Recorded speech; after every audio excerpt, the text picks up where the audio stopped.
everyone, Eskimo Joe here on IPL Radio, Tuesday morning, 8:30, bang on. And as promised, I am now joined by the beautiful Dawn Jecks. She is from the Save Rockinghams Little Penguins campaign. Good morning, how are you? G'day, how are you going? So, I'm really good. What is it like out there? A bit cold still? Or? Oh, well, not too bad, but and you'll be very proud of me. I resisted the urge to wear a penguin suit. Do you have one? Well, yes, I do, but I used to keep it in the car and usually the supporters, because I'm supposed to be the serious one up there doing the talking. But I did bring in my he's now adult son, 23, he's penguin. Oh, I thought you meant the penguin was 23. Yeah, no. Well, it is. It is 23 because he got it when he was tiny. Oh, nice. His favourite little toy. So penguins, Rockingham little penguins. Oh, that's very Everyone cute. loves it. So tell us more. I know, Penguin Island, I've been when I was a kid. I haven't been recently, but I need to. It's just 30 minutes south of Perth, and it's a beautiful little place, and it's filled with wildlife as well, isn't it? There's a lot of birds there, Yeah. but there have been some concerns that the penguin population's declining. Yep, sure. So that's where the Save Rockingham's Little Penguins campaign came about. So you started that when? Well, and back in November 2020, Yep. What happened was I was at a City of Rockingham council meeting just in the public gallery, and because the City of Rockingham, values the penguin, and they were funding some studies just to keep an eye on the colony so they know what's going on, because it's an important tourist asset and a tourist attraction, etc. And they tabled a report and from the scientists who have been studying the colony, and they said that in the last since 2007, the penguin population on Penguin Island has declined by 80%. Which is huge. It's huge. It's massive, because they've been studying it for the decade previously, and they do it every couple of years, and they keeping a track of the numbers. Yeah. So the decline's been very clear, and it's been happening for quite some time.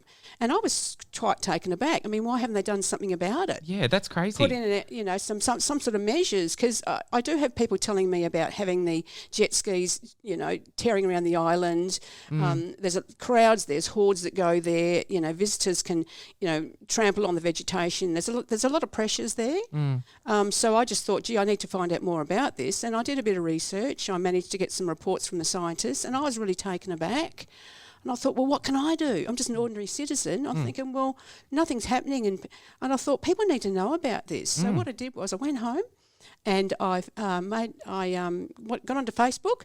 As you do. Set up a Facebook page, Save Rockingham's Little Penguins, and off I went from there. And essentially, mainly I've been just getting the information from the scientists and just putting it out there, because I'm not a penguin scientist. No. But all the information's there, and I'm big on research and looking at data and evidence. And sometimes we can get very bogged down in the numbers and not understand them, but that is a pretty clear number, 80% decline. It is clear. It's really clear, and it's been year on year. They don't rebound. And so I'm reading here that's a little less than 300 little penguins.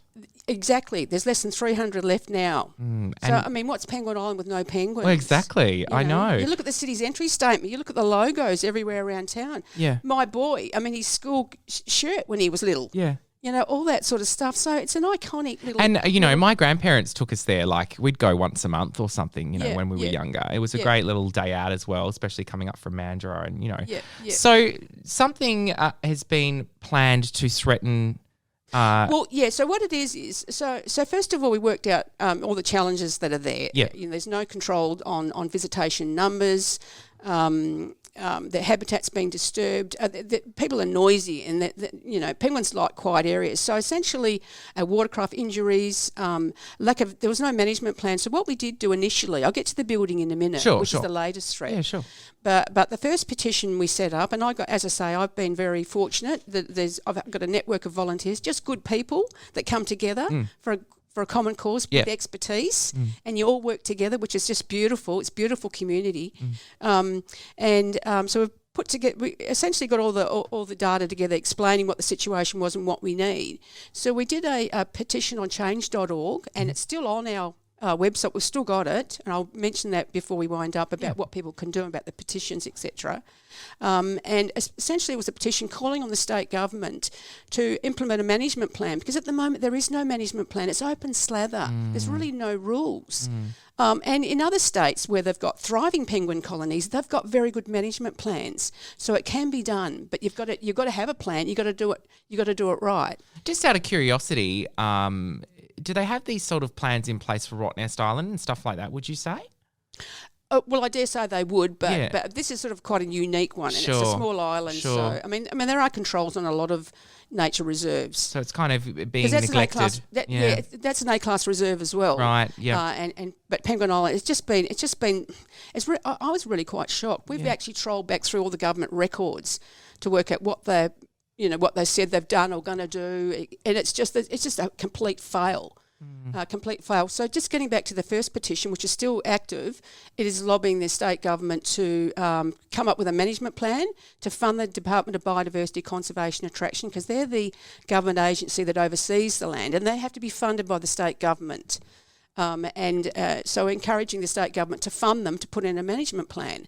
And that petition to date's got about 23,000 signatures. So people care. People do want public money spent on a management plan. Long term, it's a really good investment. Anyway, so that petition's been going for quite a while, about 10 months or 12 months. Anyway, and then in February this year, and so hence why I'm sort of here today, and we've been getting really, really active lately, the Minister for the Environment, Reece Whitby, announced plans for a $3.3 million new discovery centre on the island. Right. Now, the scientists are going, please don't do it, and what they're saying is they need the building there, is coming to its end of life, and they need a new building. But the scientists are saying, please don't build the new discovery centre on the island. Let's keep the island for a rehabilitation and give them a chance to recoup on their numbers. Because if we have a couple more seasons bad like we've had, they're going to be continually wiped out. And what the scientists want, they would rather have the new building on the island, on the mainland. Yeah, sure. And of course, the City of Rockingham Council, which I'm a member of, we voted unanimously to say, no, we don't want the new building on the island. We want it on the mainland. Please listen to the scientists. Please listen to the community. But unfortunately, the new building application was sent to the WA Planning Commission because Rockingham Council can't control that because it's not council-controlled land, it's state government. Yeah. And so the plans were approved. So the pressure now is on the state government and rallying like you've been doing. How did you had a rally over the weekend? We did. We because it's election time and that's what you do. You do hold decision makers to account, of course, and express your views. I mean, lots of groups are lobbying the politicians, saying this is what we care about. Please, will you stand up for us? Yeah. So we had a rally outside the local federal members' electorate office just to make a statement and to call on her to.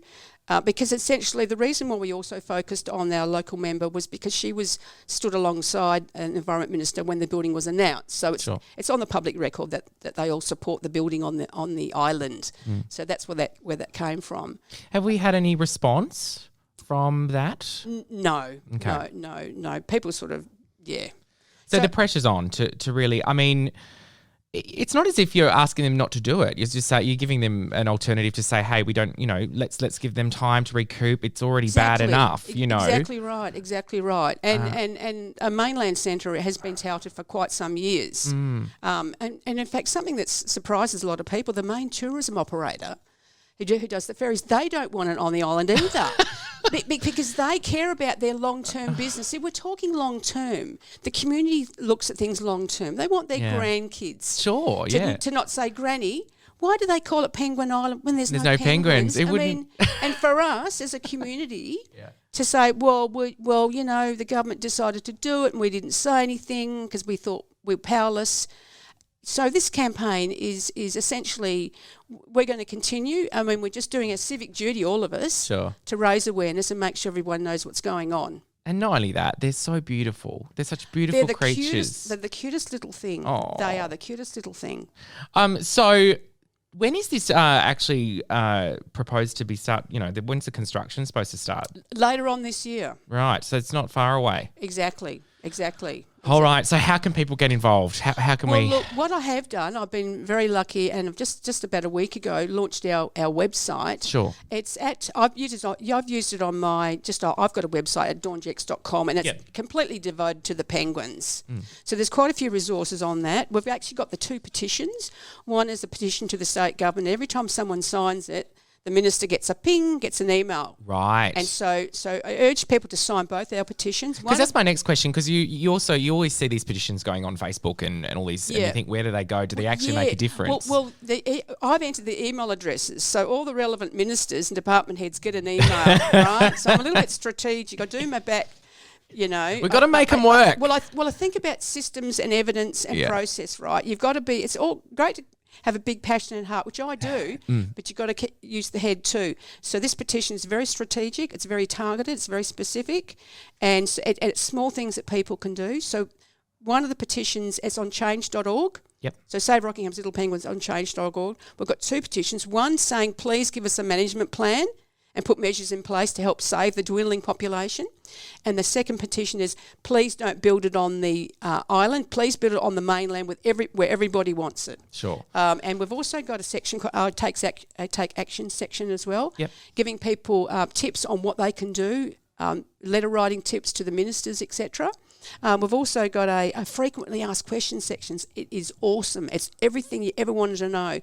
And I got that from the scientists. They said, okay, what are the main questions that people are? And that's brilliant. Oh, go on then, give us one. Well, or shall I have a quick look? Well, why the penguin number's declining, and it gives you a couple of paragraphs. To be able to understand over visitation, lack of management plan, climate change is impacting the food, etc. So essentially the website is there for people to use as a resource. Please go on there and cut and paste. Yeah, sure. Cut and paste into your Facebook feed or whatever. And we've also got a Facebook page, Save Rockingham's Little Penguins. Sure. So just recapping, the website is that tells you everything about the penguins is at dawnjecks.com. So that's just my name.com. Yep. And it's totally targeted for the penguins. And it's got the different sections. And it's really a resource for people. So we've done it.